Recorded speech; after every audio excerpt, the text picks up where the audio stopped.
ध्रुव improve करना चाहिए। तुम लोग को मीमर वीमर का खौफ नहीं है क्या? महाशिवरात्रि पर बीवी की याद क्यों आती है? पहला कलमा सुना दो। आप यहाँ पे नहीं कर सकते। कोई बात नहीं। मैं ऐसा होने दूंगा नहीं शो पे, मैं दोबारा नहीं करूंगा।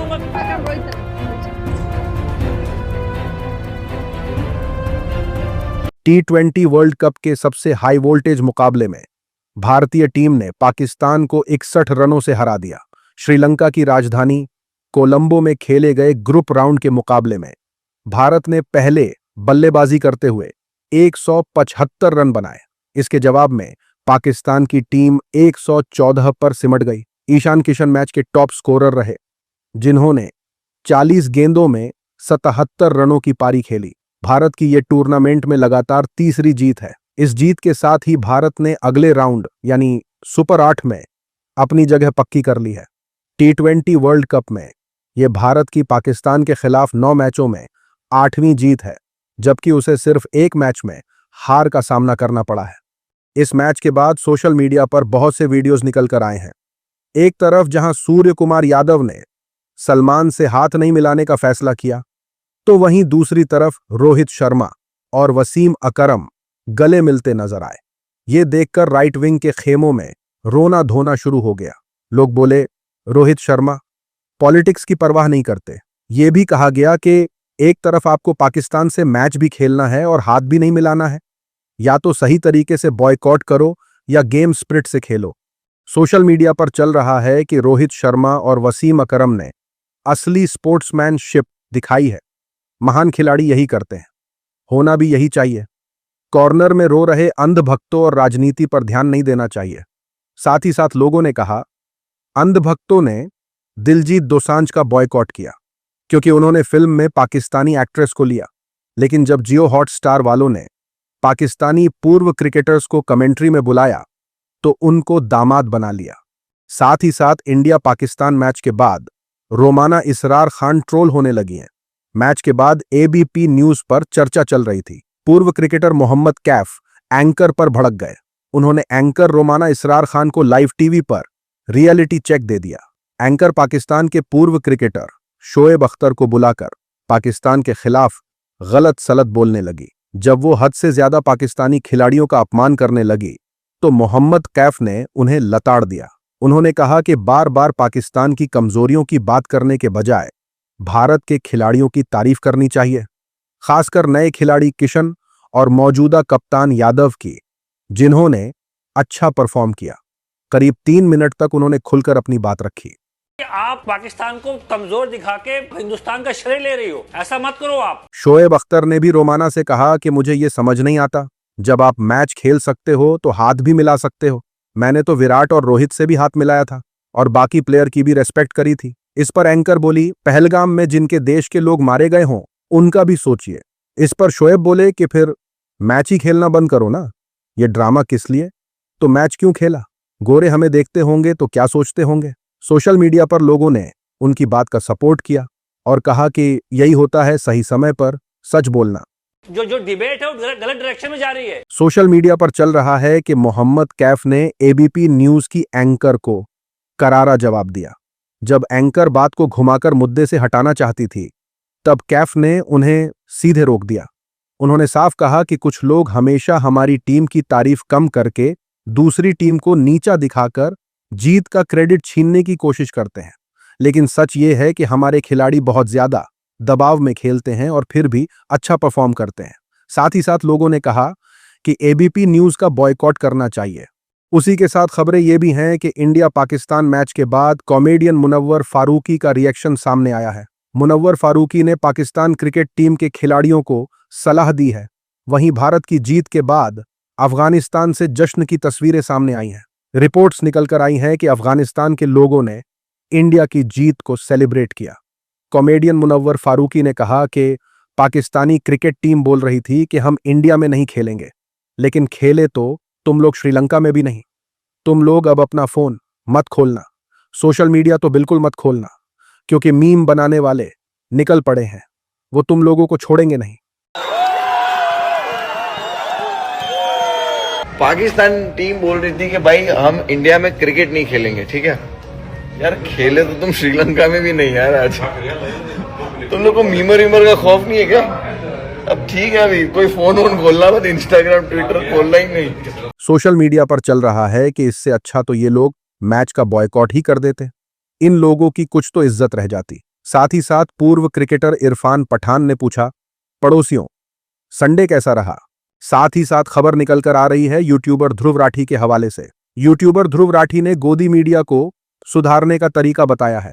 लोगों का कहना है कि ध्रुव की बात को अगर अमल में लाया जाए तो जनता के मुद्दे न्यूज चैनल्स पर भी दिखाई देने लगेंगे। ध्रुव राठी से जब पूछा गया कि आप न्यूज मीडिया में क्या बदलाव लाना चाहेंगे, ध्रुव ने जवाब में कहा कि न्यूज में सुधार करना बहुत आसान है।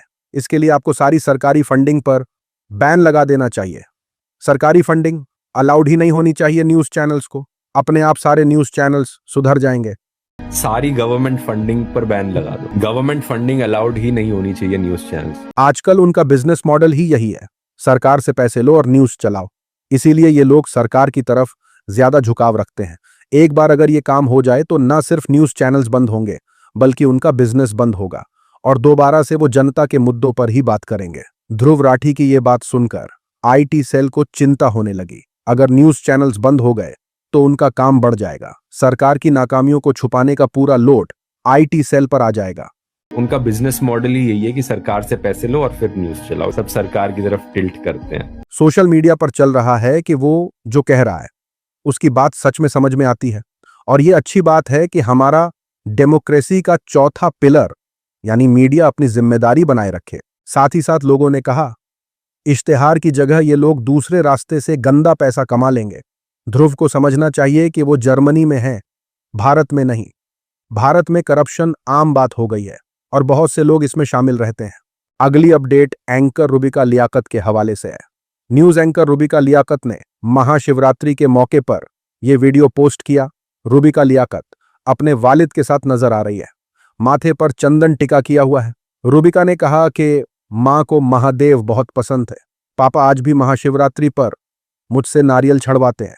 इसके बाद रुबिका ने अपने चाहने वालों को महाशिवरात्रि की शुभकामनाएं दी। लोगों ने जब एंकर रुबिका को इस हुलिये में देखा तो बोलने लगे कि आजकल अपने आका को खुश करने के लिए लोगों को क्या क्या नहीं करना पड़ता, अपना धर्म तक दांव पर लगा देना पड़ता है। बताओ, महाशिवरात्रि पर बीवी की याद क्यों आती है आपको? हमको शिव जी बहुत पसंद है। सोशल मीडिया पर पत्रकार वसीम त्यागी ने कहा, मां को महादेव बहुत पसंद है। जरा मां की ऐसी कोई तस्वीर भी दिखाइए जिसमें मां ने इसी तरह महादेव की पूजा की हो जिस तरह तुम कर रही हो। कोई एक वीडियो फोटो तो होगा ही। या एक नौकरी के लिए मां के नाम पर झूठ बोला जा रहा है। क्या नौकरी की शर्तों में यह भी शामिल है कि खुद को हिंदुओं से भी बड़ा हिंदू दिखाना है? साथ ही साथ लोगों ने कहा, रुबिका और कावड़ लेकर चल रही मुस्लिम लेडी में कोई फर्क नहीं है। इस लेडी को तो लोगों ने लाइव फैक्ट चेक कर दिया, लेकिन रुबिका इससे बच निकली। इसलिए वो कुछ भी दावा कर सकती है। अगर सच्ची होती तो तस्वीर भी पोस्ट करती। पहला कलमा तय्यब तय्यब माने पाक ला इलाहा सदमन्ना इलाहा वा सदमन्ना मोहम्मदन। ये रिपोर्ट देखिए किस तरीके से कम्युनिटी नोट्स बीजेपी को एक्सपोज कर रहे हैं। बीजेपी आईटी सेल अपने नेताओं को प्रमोट करने के लिए नॉन स्टॉप झूठ फैलाते हैं, लेकिन सोशल मीडिया पर मौजूद कम्युनिटी नोट्स उन्हें तुरंत एक्सपोज कर दे रहे हैं।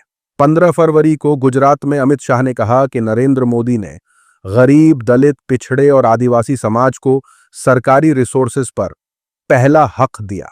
इसके बाद सोशल मीडिया पर एक कम्युनिटी नोट ने अमित शाह के दावों को गलत बताया।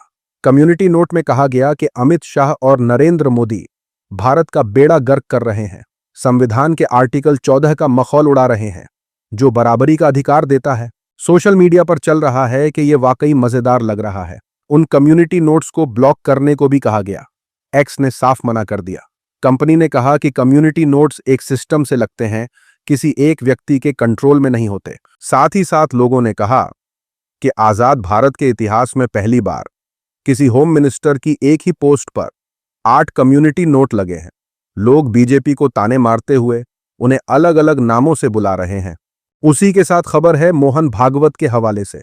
मोहन भागवत को लेकर राइट विंग के अजीत भारती ने बड़ा आरोप लगाया है। इस आरोप के बाद आरएसएस और बीजेपी आईटी सेल आमने सामने आ गए हैं। यह झगड़ा किस बात पर शुरू हुआ ये साफ नहीं है, लेकिन अजीत ने मोहन भागवत को लेकर कहा कि 2021 के आसपास की बात है, जब मोहन भागवत ने 200 से ज्यादा राइट विंग के इन्फ्लुएंसर्स को बुलाया था। उसमें अजीत भी मौजूद थे। अजीत ने कहा कि मैंने मोहन भागवत को पूछा, आपके और भाजपा के 135 कार्यकर्ता बंगाल में मारे गए, आपके पास कोई लिस्ट तक नहीं, कोई कानूनी मदद नहीं, क्या आरएसएस इनके सपोर्ट के लिए एक कॉर्पस बना सकता है? मोहन जी ने जवाब दिया कि संघ ने हिंदुओं का ठेका ले रखा है क्या? मुझे लगा मुंह से निकल गया होगा, पर नहीं। जब मैं इतना सुनकर बैठने लगा तो भागवत जी ने फिर मुझे कहा, आप बैठिए नहीं, ये बताइए कि क्या संघ ने हिंदुओं का ठेका ले रखा है क्या? तब मुझे पता चला कि ये हैं मोहन भागवत। सोशल मीडिया पर एक मोदी सपोर्टर ने कहा, लोग कहते हैं कि एक समय ऐसा था जब कुछ इन्फ्लुएंसर्स को संघ के बड़े नेताओं में से एक के साथ बैठक के लिए बुलाया गया था। आज वही इन्फ्लुएंसर्स संघ के खिलाफ तीखी और गलत भाषा इस्तेमाल कर रहे हैं। बीजेपी और आरएसएस दोनों अपने रास्ते से भटक गए हैं। साथ ही साथ लोगों ने कहा, मेरी मम्मी एक बेहतरीन हिंदू थीं, वो इस दुनिया में नहीं है। मुझसे हमेशा कहा करती थीं कि जब तक भारत के लोगों में एकता है, अपनापन है, ये आरएसएस वाले कभी चैन से नहीं बैठेंगे, हर हाल में माहौल खराब करेंगे। 2014 के बाद से देश का जो हाल हुआ है किसी से छुपा नहीं है। अगली अपडेट महाराष्ट्र से सामने आई है। छत्रपति संभाजीनगर में महाशिवरात्रि के मौके पर पूर्व मंत्री अब्दुल सत्तार के विजिट के बाद मंदिर साफ करने का मामला सामने आया है। रहीमाबाद के नागेश्वर मंदिर में उनके जाने के बाद कुछ लोगों ने मंदिर को नापाक बताते हुए गौमूत्र छिड़क कर पाक करने का दावा किया। विरोध कर रहे लोगों का कहना है कि अब्दुल सत्तार खाने में मांसाहारी खाना खाते हैं और बिना उसके घर से बाहर नहीं निकलते। ऐसे शख्स का मंदिर में आना बर्दाश्त नहीं किया जाएगा।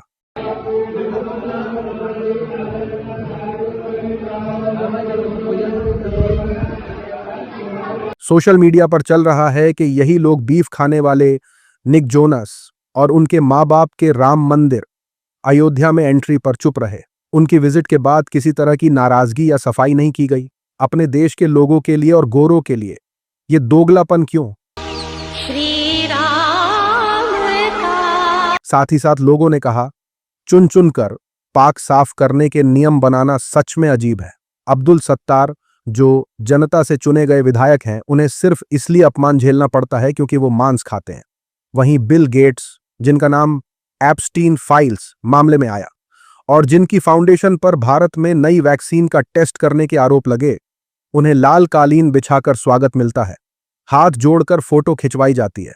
यानी मंदिर की सफाई भी अब लोगों की पावर, पैसा देखकर होगी। साथ ही साथ अपडेट निकल कर आया है एक्टर शाहरुख खान के हवाले से।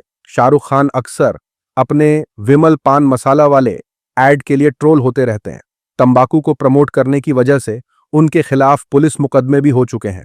हाल ही में एक्टर प्रशांत नारायण ने भी शाहरुख खान से जुड़े इन मसलों पर बात की है। उनके मुताबिक शाहरुख और ऋतिक रोशन जैसे एक्टर्स अपनी पावर्स का सही इस्तेमाल नहीं करते हैं। उल्टा वो गुटखा को प्रमोट करके लोगों को बेवकूफ बनाते हैं। शाहरुख का नाम लिए बिना वो कहते हैं, आदमी को कितना चाहिए यार, मुझे ये नहीं समझ में आता। गाड़ियां ले ली तुमने, ये कर लिया, वो कर लिया, अभी तुमको क्या जरूरत है मतलब गुटखा बेचने का या किसी की शादी में जाकर नाचने का। सोशल मीडिया पर चल रहा है कि शाहरुख खान को विमल वाले जितना दे रहे हैं उसका 5% भी अगर इसको मिलने लगे तो ये भी खुशी से प्रमोट करने लगेगा, लेकिन नहीं मिल रहा है, उसी बात का दर्द है। साथ ही साथ लोगों ने कहा, क्या जरूरत है शाहरुख खान को इतना चैरिटी करने की, ये नहीं बताया। ये खबर देखिए, मामला नोएडा का बताया जा रहा है। नोएडा में महाशिवरात्रि के लिए पंडित बुलाए गए और मूर्तियां रखी गईं। एक लेडी ने ऐसा करने से रोका। लेडी ने कहा कि ये यहां पर नहीं चलेगा, ये गैर कानूनी कब्जा है, यहां सोसाइटी में ये सब नहीं होगा, स्टूडेंट्स के बोर्ड एग्जाम है, किससे पूछकर ये सब कर रहे हो। लेडी ने एक नहीं सुनी और पूजा के नाम पर शांति भंग करने का आरोप लगाया और पुलिस बुला ली। पुलिस ने मौके पर पहुंचकर लाउडस्पीकर हटवा दिए और बिना शोर शराबे के पूजा करने को कहा। आप यहाँ पे नहीं कर सकते। कोई बात, हम चले जाएंगे। बिल्कुल नहीं, किसी हालत में नहीं कर सकते आप। सोशल मीडिया पर चल रहा है कि पूजा के बहाने आजकल इस तरह से इल्लीगल कब्जा होना आम बात हो गई है। इससे शोर शराबा होता है, इसमें दलित ओबीसी वाले तो जा भी नहीं सकते। साथ ही साथ लोगों ने कहा, ये लेडी सही कर रही है, दिल्ली और आसपास के इलाकों में बच्चों के बोर्ड के इम्तिहान चल रहे हैं। आज की वीडियो में इतना ही। अपनी राय सुझाव कमेंट में जरूर बताएं। मिलूंगा आप सभी से अगले वीडियो में। तब तक के लिए अपना ख्याल रखें।